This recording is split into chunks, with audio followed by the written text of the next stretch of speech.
G'day guys, welcome to this week's edition of the Boxing Roundup. This is where we go over all the latest news in preparation for a big weekend of boxing, just so you don't have to scour all the internet sites and social media sites like I do. So first up, the Aussie news, big news it is too, and it seems like it was weeks ago, but it was less than a week, as Jamal Charlo, of course, has stood up Timmy Tszyu.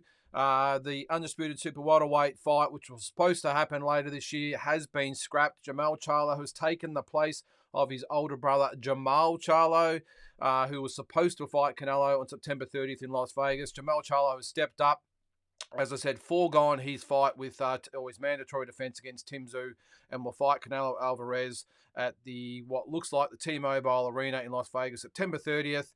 For the undisputed super middleweight title. So it's 168 pounds. Charlo, of course, coming up from 154 pounds. So we're not quite sure where that leaves Tim Tszyu. I did interview Glenn Jennings, Tim Tszyu's manager, earlier in the week. If you want to check that interview out, is in the link below. And you can see exactly what Glenn Jennings had to say. Now, it doesn't look good. They've literally been left in limbo about what to do next. So we will probably, knowing the No Limit guys and Tim Tszyu's team, there will no doubt be news in the next sort of couple of weeks, I would think. But at this stage, that fight just blindsided them. They didn't see it coming, and they now have to move in different directions. So we'll have to keep a lookout for that. Charlo's 35, 1-1, 19 KOs, up against Canelo, 59, 2-2, 39 KOs. One interesting thing that was mentioned by Glenn Jennings in the interview is that they have no intentions at all of fighting Michael Zerafa. If you haven't seen it out there this week, Michael's very, let's just say, vocal in sticking the boots or kicking the boots into Tim Tszyu while he's down. Really took the opportunity to get his voice out there. Did Michael? Was interviewed on a couple of podcasts and did say that he has no sympathy for Tim Tszyu, and at least Michael Zerafa got paid step-aside money, in his words, whereas Tim Tszyu got left with nothing. So I'll have to see what happens there, but that was the massive news in Australian boxing this week. There has been talk that Tim will be elevated to the full champion, although it has just come to light that the WBO, which he's ranked number one in that division, have said that they're contemplating letting the September 30 fight between Charlo and Canelo go ahead before they strip Charlo. Now, this is all about the marketing side of things. They want undisputed versus undisputed, which is the first time in history this has happened, in the four-belt era, that is. Charlo, of course, undisputed at 154. Canelo, undisputed at 168.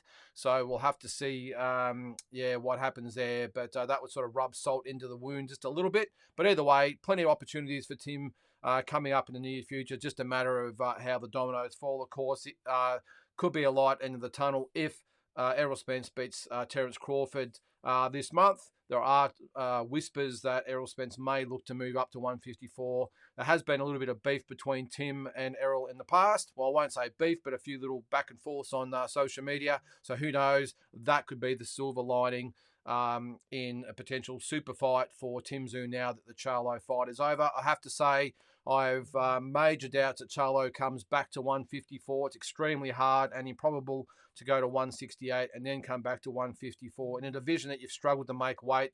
And when you've gone up almost 7 kilos or 14 pounds, it's very, very tough to get down. So I think we've seen the last of Jamal Charlo at 154. Let's just hope, as I said, that another bigger fight turns up for Tim. Has been mentioned of maybe Brian Mendoza. You remember him? He knocked out Sebastian Fundora earlier in the year. Even talks maybe, I was going to talk a little bit later in the bulletin here, that Virgil Ortiz might maybe go to 154. So there are some options for Tim out there. But as I said earlier, just a matter of now how the dominoes fall and what Team Tszyu and No Limit decide that they're going to pursue. But either way, I'm sure that in a couple of weeks we'll have a more clear indication of what Tim is up to.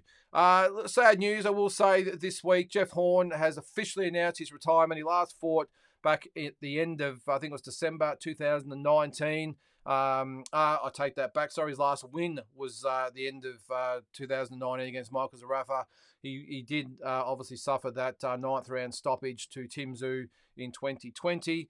And as I said, he has officially announced his retirement now. He retires with a record of 20 wins, 3 losses, 1 draw with 13 KOs. He turned pro in 2013. And what a great career Jeff Horn had.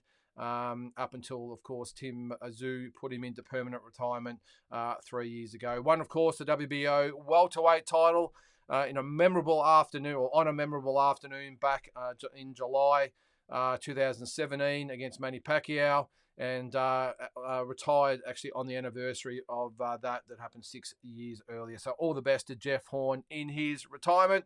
I'm sure there's a lot of opportunities out there in the boxing world that hopefully we'll see Jeff either on the airwaves or on social media or promoting or training, who knows. But either way, great career by Jeff Horn, and all the very best to him.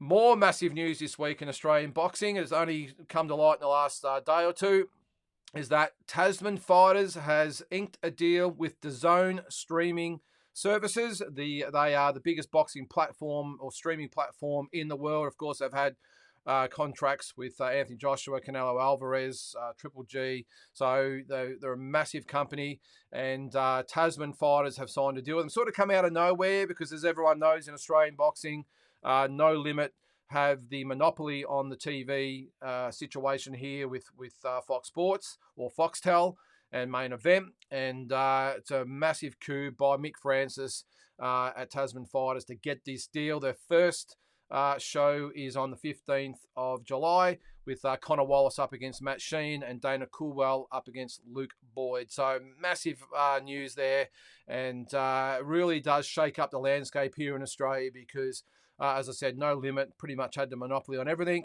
Now there are some secondary options for the fighters out there that maybe don't or fit into the No Limit model. Still want to be on TV, which is what, of course, everyone wants to do. Tasman Fighters, of course, manage or promote Jaya Pataya and Justice Huni. So they've definitely got some real bargaining power there. And no doubt that you will probably see some fighters that maybe can't get on the No Limit cards maybe shift across to Tasman Fighters. They have lost a couple of fighters in the last couple of years, of course. Tasman, they lost Isaac Hardman. So maybe he'll be back. I think Brock Jarvis at one stage was with Tasman or DNL, whatever it was, but in that sort of camp. So maybe you might see a few of these guys just start to come back to Tasman Fighters. But what it is, without taking sides of either one, great news for Australian boxing that we now have the No Limit model on Foxtel and Main Event, and the Tasman Fighters with DAZN. So be interesting to see what happens with that. As I said, the Connor Wallace, Matt Sheen, and Dana Coolwell, Luke Boyd card will be first up, and then who knows what will happen after that. So just on the BoxRec scene of the Australian side of things for this weekend, there are a couple of fight nights. Tonight at the Malvern Town Hall, MJA Platinum and Peter Maniatis events have a big showdown there. They've got Jack Bowen 7-1 against Francis Wate 7-2.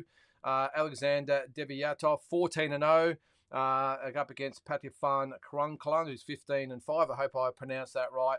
Also on that card is Jason Malia 4-0. Got big raps on Jason, and plenty of other prospects on that card as well. Also this weekend, big card by Ace Boxing up in Brisbane. Dan Hill and Dylan Briggs will lock horns for the Australian Super Welterweight title. Jasmine Parr will defend the WIBA flyweight female title against Brianna Harrison. Both of those girls undefeated. And Nathan Watson will fight Declan Kelly for the Australasian middleweight title. Just the pick of the bunch there. And in Melbourne, John Manu will headline the card down there, 7-1-1. Will headline the card against Punya Athok down there at the Melbourne Pavilion. So check that one or any of those shows out if you are in the vicinity of those two cards. On to the world scene. Shakura Stevenson has declined, in his words, a lowball offer from Devin Haney for a potential lightweight title fight. Apparently, Haney offered a 75-25 split. Stevenson wants more, around 40 to 45%. I, for one, think that 25 to 30% is more than reasonable. Devin Haney actually took less than that when he fought George Kambosos for the undisputed title the first time. So sometimes you just have to do what you got to do to get the belts. After that, you've got all the bargaining power and you can go from there. Shakura Stevenson, great fighter, obviously a world champion in his own right at junior, or two-time world champion junior, lightweight and featherweight. But I tend to think here that if he wants those belts, he has to be the B side. I know it's a little bit hard for some of these guys they've got a little bit of ego, some of these guys, but with good reason, by the way. But I think, as I said, I think in this case, a 75-25 or maybe 60-40 would be sorry, not 60-40, 70-30, or even 65-35, best case scenario for Shakura Stevenson. So we'll see what happens there. We're 4 weeks out from Spence versus Crawford at the T-Mobile Arena, July 29. What a fight that will be. Really looking forward to that one, and we'll update it each week in the lead up to it. But yes, we are less than 3 weeks out now. I should say, for Errol Spence and Terence Crawford. Let's hope nothing untoward happens and we have a fight. But as I said, that fight will take place at the T-Mobile Arena, and I'm pretty sure that show is officially a sellout. So going to be a massive weekend for boxing in Las Vegas. Okay, on to the heavyweight situation at the moment. Anthony Joshua has signed to fight Dillian Whyte on August 12th at the O2 Arena in London. This is in preparation what will be a potential fight with Deontay Wilder for Anthony Joshua in December in Saudi Arabia. Dillian Whyte coming off that win over Jermaine Franklin last year. So risky fight for Anthony Joshua in what could potentially be a $60 million fight with Deontay Wilder in December. So massive stakes.